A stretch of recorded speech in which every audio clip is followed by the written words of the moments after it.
Menstrual hygiene bu fundamental right amoina SC na Supreme Court na judgment pikiba Ningol Club na taramna okli haina club asigi maikay digi fongdok na rakli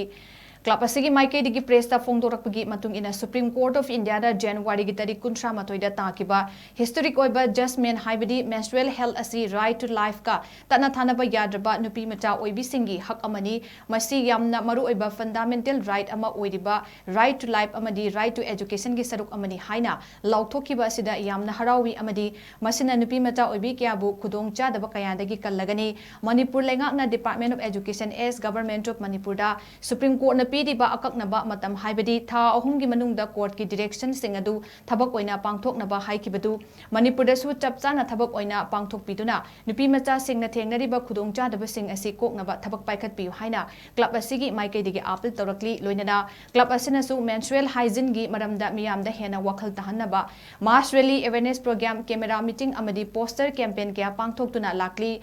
makha tana su lepalaitana pangthokigani hairi Haukiba January ki tang kontra the Honorable Supreme Court na takiba yamna historic oiba judgment oina class 6 dagi 12 fawda tamliba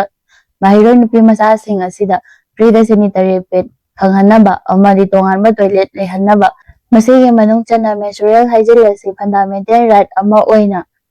Article 21 amadi Article 21 clause A ki manung chana leiriba right to life amadi right to education gi